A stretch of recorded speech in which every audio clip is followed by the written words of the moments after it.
Chapter 8, Clothing, the story, a social history which we are going to study now. The story of how the cloth got evolved, that we all studied in the previous classes. But here we will see how the dressing style got modified.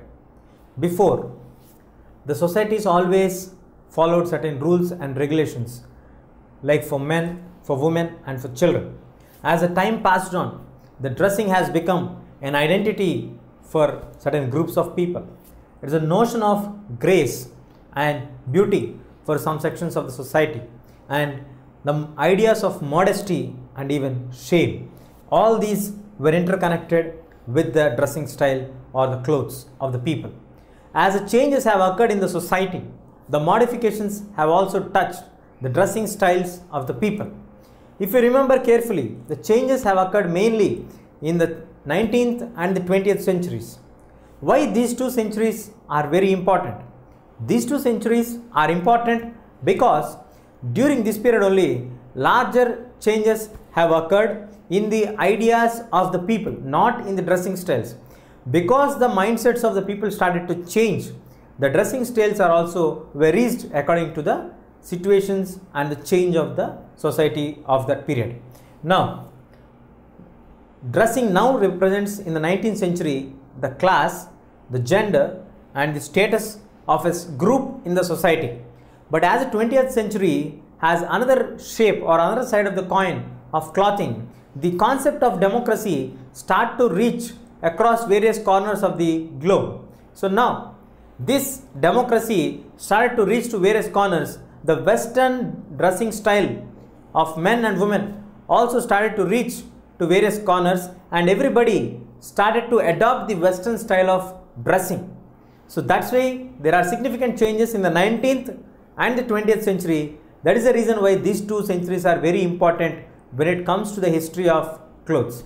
It is very easy for all of us to forget that even clothes have history. Let us find out. In chapter 1, we have discussed about the French Revolution, where these changes also swept or attacked first the French society. So how the changes have come, what are the changes that have come in the French society, we will now discuss. Now, moving on to understand what are the sumptuary laws. The sumptuary laws are the laws which are made to be followed by the French society for more than 500 years. What are those laws? Those are from 1294 to 1789.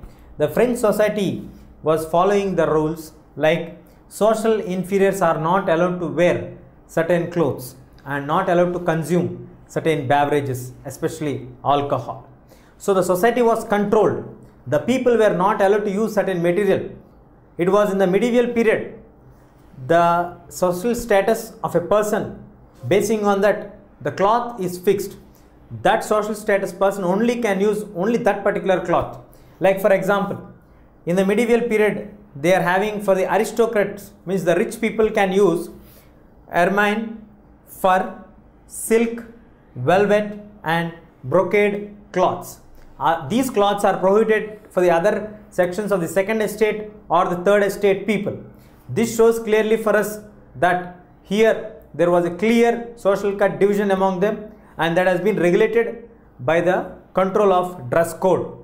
Now, in the French Revolution or after the French Revolution, the sumptuary laws were thrown off, and now we got the sans-culottes who are without the knee breeches. The Jacobin clubs declared openly that they want to follow according to their comfort and they want to break the social barriers of clothing. That is, men and women now started to wear the loose and the comfortable cloth of dressing according to their style, and blue, white and red become the symbol of patriotic citizens. These colored dresses became very famous in the French society, and the red cap started to symbolize the liberty, while as a long trouser started to symbolize for their freedom, and cockade pinned onto a hat, that is for their revolutionary struggle against the French domination of the estates. This all we can see how they started to use a clothing to set equality in the society.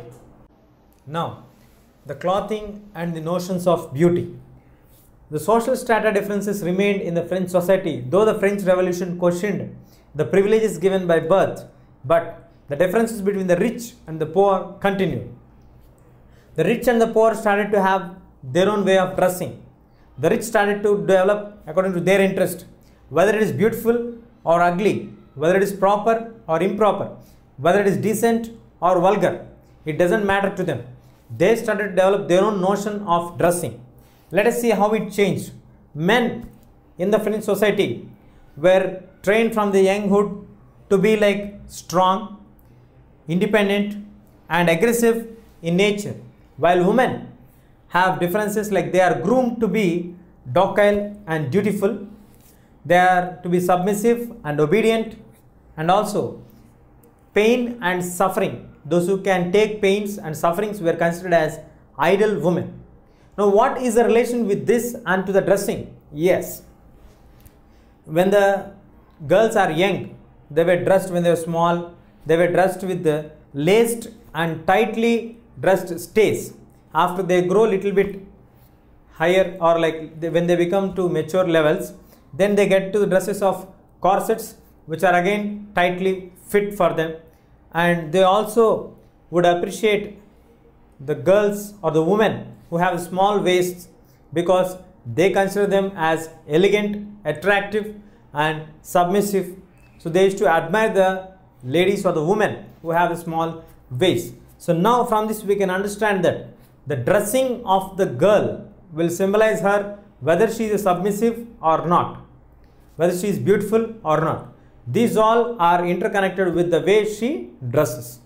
If you like this video, please give a thumbs up. Please subscribe to our channel to get more videos on CBSE syllabus.